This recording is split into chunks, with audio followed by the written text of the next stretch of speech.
Selamat sore pemirsa, Anda kembali bersama kami dalam Breaking News MNC News terkait dengan pantauan arus mudik Lebaran 2023. Kali ini bersama saya Fani Imaniar. Hari pertama cuti Lebaran pemirsa, Ibu Kota Jakarta terpantau lengang. Diperkirakan 6,5 juta penduduk berangsur meninggalkan Jakarta untuk mudik ke kampung halaman sejak Rabu malam. Cuti Lebaran ini mulai pada hari ini membuat arus lalu lintas di sejumlah titik di ibu kota terpantau lengang. Seperti yang terlihat di kawasan Sudirman Tamrin, Jakarta Pusat, di mana arus lalu lintas di kedua arahnya lengang. Tidak ada penumpukan kendaraan seperti hari-hari sebelumnya dan kendaraan pun bisa dengan leluasa melintas. Diperkirakan 6,5 juta dari 10,4 juta penduduk Jakarta akan mudik dalam Lebaran tahun ini. Berarti 60% dari total penduduk bersama-sama akan meninggalkan Jakarta.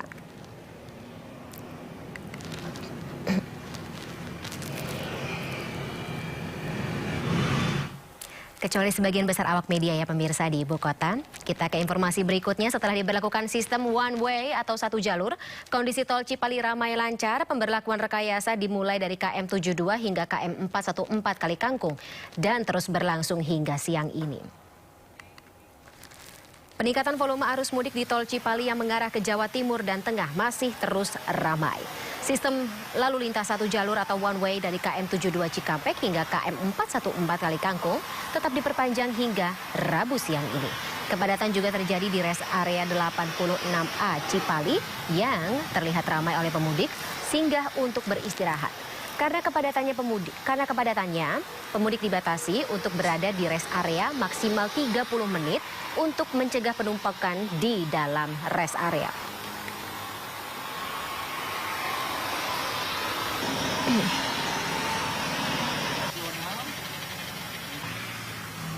Ya pemirsa, di tol Cipali dan Kali Kangkung sudah mulai terlihat kepadatan dari arus pemudik. Kita akan ketahui bagaimana situasi terkini di sana bersama dengan rekan-rekan yang sudah bertugas atau sedang bertugas lebih tepatnya. Ada Jen Cahyani di tol Cipali dan Galuh Pandu di tol Kali Kangkung Semarang, Jawa Tengah. Kita akan ke Jen Cahyani terlebih dahulu. Jen, selamat sore. Bagaimana dengan situasi di tempat Anda melaporkan saat ini? Kalau melihat bagaimana kondisi jalan di belakang Anda, sepertinya masih ramai lancar ya?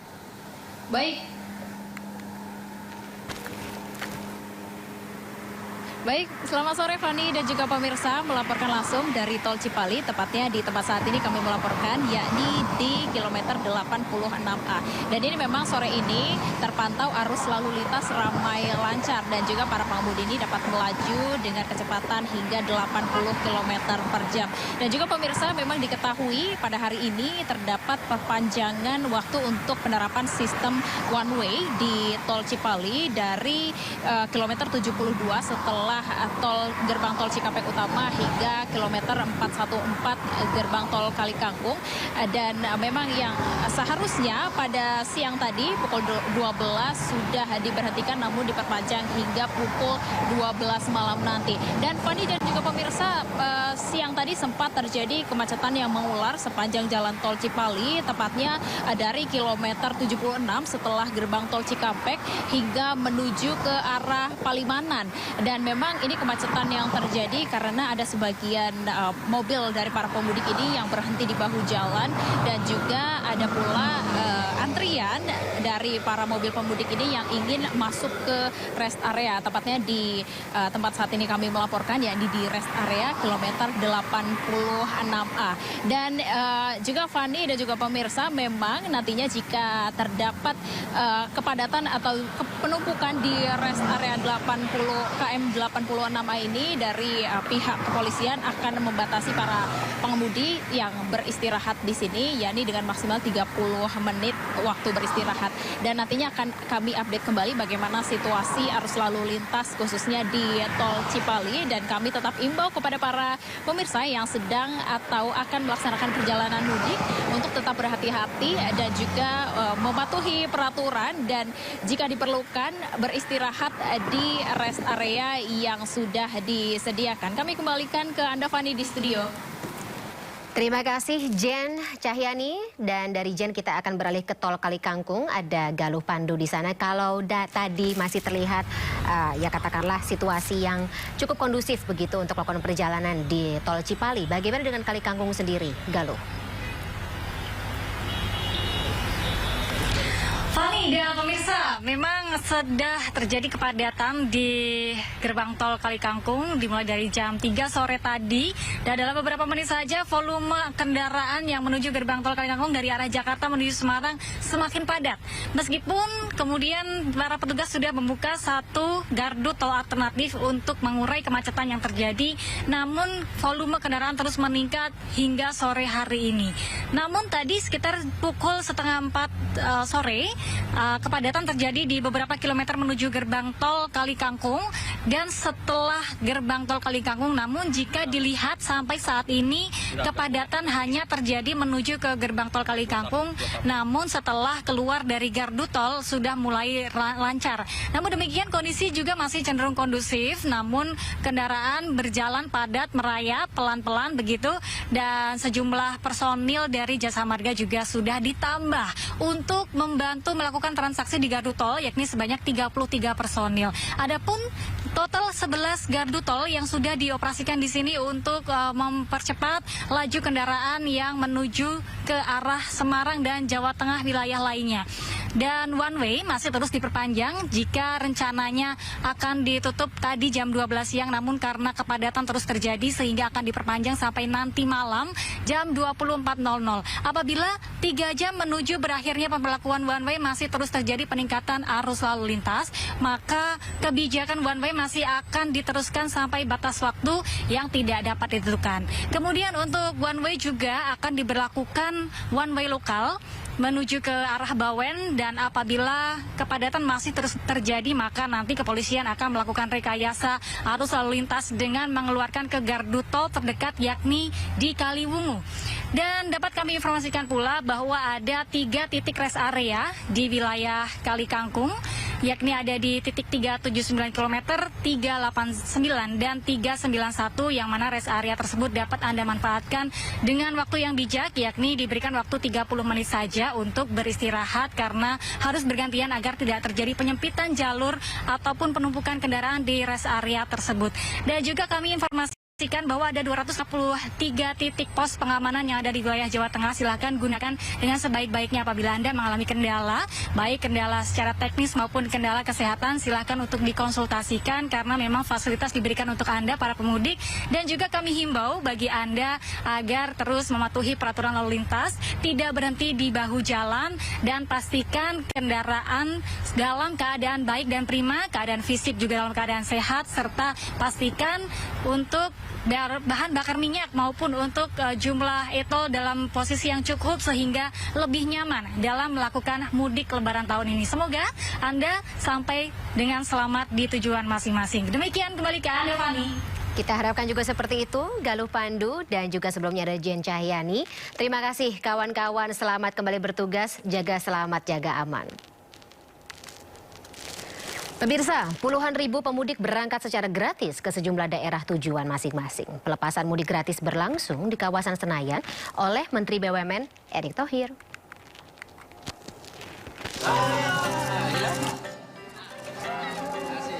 Menteri BUMN Erick Thohir menghadiri pelepasan mudik gratis di Gelora Bung Karno, Senayan, Jakarta Pusat.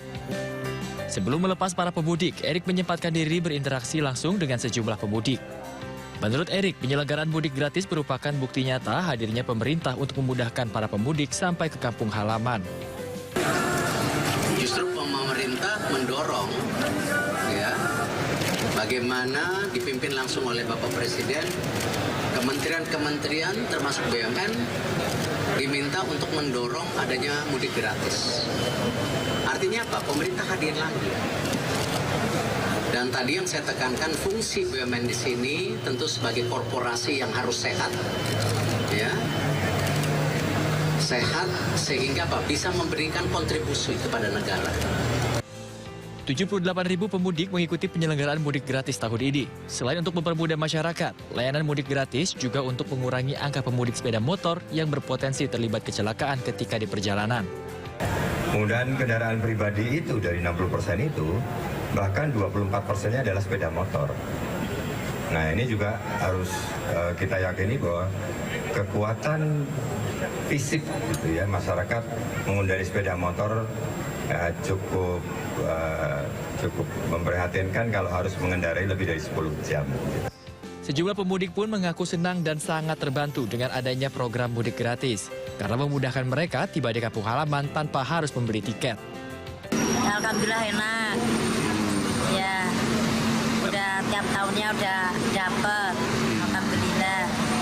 Emang kalau ini tiket mahal tuh ya kalau ya mahal, tiket lagi nggak punya duit, makanya ya dijalani aja Pak.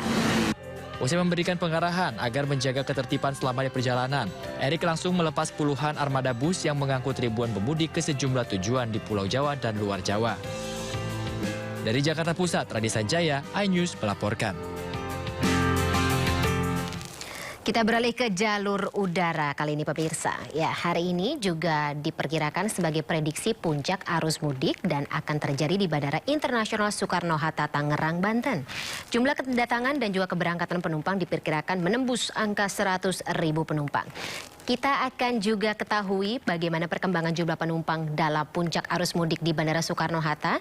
Kita akan bahas langsung bersama dengan Bapak Dwi Ananda Wicaksana selaku Executive General Manager Bandara Internasional Soekarno-Hatta. Selamat sore Pak Dwi. Sore Mbak Fani. Baik, Pak Dwi, prediksi puncak arus mudik sendiri diperkirakan antara malam hari ini atau katakanlah hari ini dan juga besok. Tapi kalau misalnya para penumpang atau para pemudik yang menggunakan pesawat sendiri seperti apa Pak pergerakannya dalam 2 hari ini? Baik, untuk kemarin hari di H-4 itu sudah terlihat pergerakan yang sangat signifikan di mana jumlah pergerakan pesawat sudah mencapai 1.031 pergerakan pesawat. Dan total penumpang H-4 mencapai 146.437. Sementara untuk hari ini kami prediksi akan terjadi peningkatan lagi sebagai puncaknya. Pesawat bisa mencapai kurang lebih 1.138 pergerakan pesawat dengan total penumpang diperkirakan 164.575 penumpang yang akan bergerak di Bandara Soekarno-Hatta menggunakan jasa bandara dan penerbangan. Baik. Untuk puncak arus kata penumpang begitu yang menggunakan pesawat, Pak Dwi, ini diperkirakan jatuh pada kapan? Sesuai proyeksi akan terjadi di hari ini dan esok hari dengan tadi rata-rata penumpang 164.000 sampai dengan 170.000. Oke, kalau dikomparasikan dengan tahun lalu, Lebaran tahun lalu begitu Pak, di H-3, H-2 seperti itu bagaimana? Ya. Kalau berbanding dengan tahun lalu terjadi peningkatan untuk pergerakan pesawatnya kurang lebih 14%, sementara untuk penumpangnya mencapai 21%. Jadi jauh lebih besar di tahun ini begitu ya Pak Dwi ya? Iya, betul. Oke. Mitigasi atau katakanlah antisipasi dari pihak Bandara Soekarno-Hatta sendiri terkait dengan keramaian atau biasanya kan suka terjadi penumpukan dari jumlah penumpang begitu Pak di tiap kali puncak arus mudik. Seperti apa? Baik, tentunya pertama dari sisi internal kami akan melakukan penebalan dari sisi personil. Pertama untuk menjamin kesiapan atau kehandalan fasilitas pelayanan. Kedua tentunya juga personil ini akan memberikan pelayanan di titik-titik terjadinya kepadatan atau touch point penumpang, terutama di area parkir, curbside, check-in counter, kemudian juga di boarding sampai dengan gate keberangkatan. Kami juga melakukan koordinasi penuh dengan stakeholder kami di komunitas bandara udara, baik dengan TNI Polri dan semua unsur yang berada di bandara untuk memastikan bahwa kepadatan penumpang ini bisa secara lancar terlayani, pesawatnya bisa berangkat tepat waktu sehingga penumpukan dapat terurai dengan cepat dan tidak membuat penumpang menjadi lelah dan kesal. Demikian Mbak. Baik, Pak Dwi sendiri kalau misalnya untuk destinasi para penumpang ini ketika melakukan perjalanan mudik, paling besar ke mana atau ke tujuan mana saja? Baik, untuk destinasi domestik ada 3 besarnya Mbak. Pertama adalah ke Padang, kemudian Denpasar, selanjutnya ke Balikpapan, dan juga Surabaya. Sementara untuk internasional cukup unik yaitu Singapura, Taiwan, dan Hong Kong. Jadi Nah, ini bersamaan dengan liburan begitu ya, Lebaran betul. digunakan Jadi untuk liburan. terlihat ada yang memang destinasinya adalah hari raya, tapi ada juga yang terlihat merupakan destinasi liburan. Baik, namanya juga cuti sekalian begitu ya Pak Dwi ya.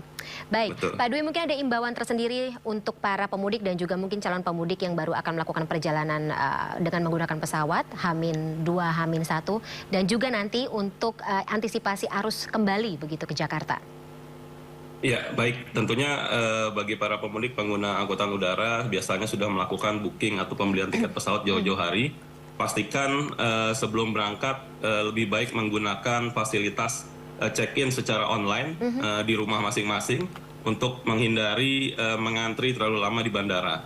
Kemudian juga selain memastikan kesehatan, juga barang bawaannya dipastikan sudah sesuai dengan berat maupun size dari ketentuan yang diberikan oleh masing-masing airline untuk menghindari terjadinya kesulitan pada saat check-in dan penambahan biaya karena overweight dari bagasi.